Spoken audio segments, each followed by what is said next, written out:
More people are finding ways to enjoy Boston Harbor and its beaches thanks to cleanup efforts and advocacy. To tell us about an event to boost support for programs in the months ahead is the Director of Strategy, Communications and Program for Save the Harbor, Save the Bay, Bruce Berman. Thank you very much for being with us, Bruce. Chris, it's not really New Year's till I get a chance to talk about the Harpoon Shamrock Splash, which is coming up this Sunday.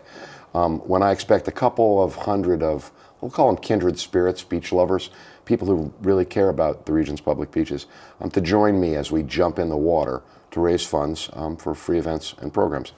And you know, we're lucky. It's been warm, and that's all over now. So the water's going to be 38 degrees, and the air's going to be 38 degrees, and the beer's going to be a little colder, and the burgers are going to taste a little better.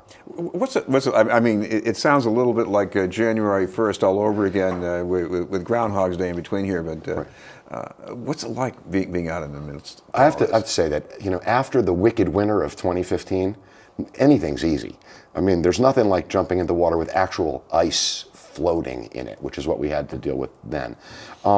The thing that I like to say is that the cold chill lasts just a few minutes, but the warm feeling of raising funds for youth and beach programs lasts all summer long. It's a bit of a shock. I think some of the people that give me money give it because they think that it might kill me.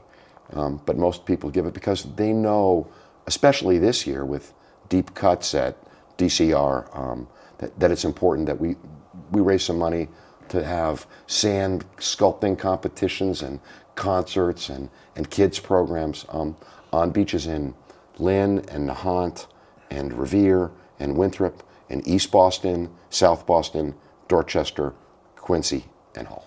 Well, what's the importance of these programs? Anybody can build a sandcastle if they have sand. So what else is going on here? I am kind of shocked that you actually, first of all, I want to say that in order to really build a really good master's class sand sculpture, you don't just need sand. You need the right kind of sand, and it needs to be trucked in by the truckload in order to get them to have the right consistency. But leaving that aside, we spent $5 billion in most of my life cleaning up the harbor.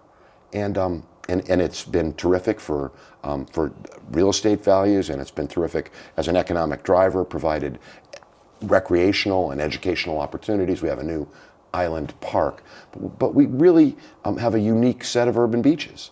And we have people, a lot of them, who live within a short drive or a ride from the coast, who don't have the option to go to Cape Cod or Cape Ann in the summer.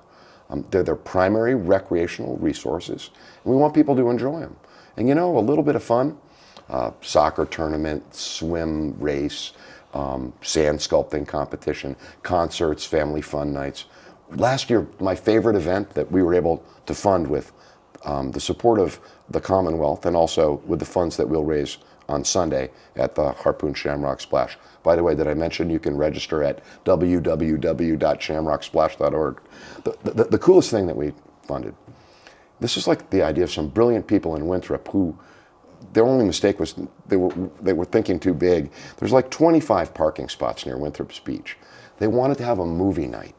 They decided to show Jaws on an inflatable screen on the beach facing the water so you could watch it while you sat in the water. And they had 5,000 people respond to their Facebook page invitation. So some of the events are huge, and some of them are just beautiful, like Andres Amador, the sand artist, who came last year and also the year before, and really transformed the intertidal zone between the high tide and the low tide on these beaches into canvases that only last 6 hours, that highlight the dramatic tides that we have here, and just how lucky we are to live in a place with the cleanest urban beaches in the country. This is BNN News. We're talking with Bruce Berman from Save the Harbor, Save the Bay. Bruce, put this in perspective. I know it's old news for you and for me, it's not. but I remember fresh. The 1980s. I would walk by things, you know, like beaches in South Boston that were almost deserted, and now I go by, you know, and you know, there's tons of things going on, people all over the place. I heard that nobody goes to the South Boston beaches anymore because they're too crowded.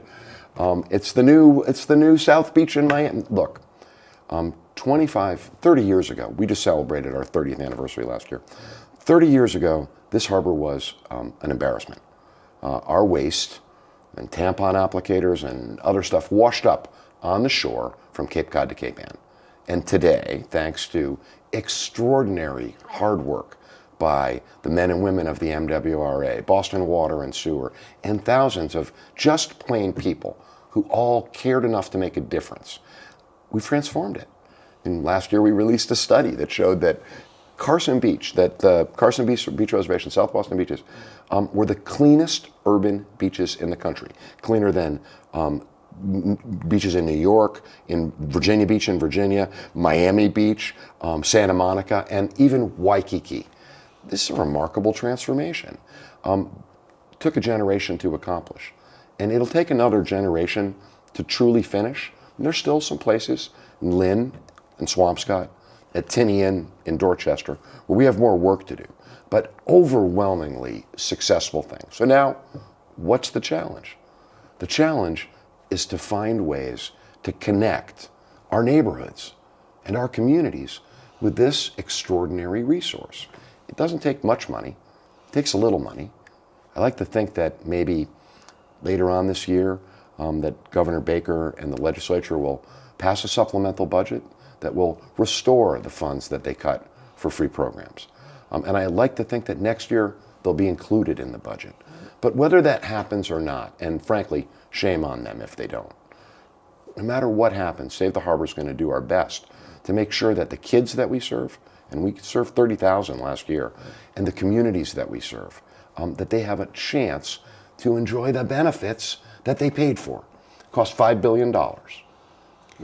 Well, you know, the benefits, it's not just that you're out in the sun or in the water. It's like with the Jaws movie, you're creating community. That's right. And I think I think sometimes it's the hardest thing for people to understand, especially people who care about the environment. They think that, you're born that way, but you're not. You need to experience the resource. You need to catch a crab, or even have some seafood by the shore. Or, like I remember, have my dad hold my hand as I walk down and the tide comes in and sweeps over my feet. You need to have those experiences in order to fall in love with the resource. If you don't, you're not going to care. And it takes a lifetime commitment to make a difference here. I'm going to have you sign off with one more plug for the Shamrock For Splash. www.shamrocksplash.org, you can register. You can, for biggest fundraiser, just for entering, or for best costume, win flights from JetBlue. Great swag from our partners at Harpoon. It's $20 in advance, and if you want, I'll see you on the beach for a burger and some cold beer right after the event. Thank you very much. Bruce Berman. Thanks, Chris. Save the Harbor, Save the Bay.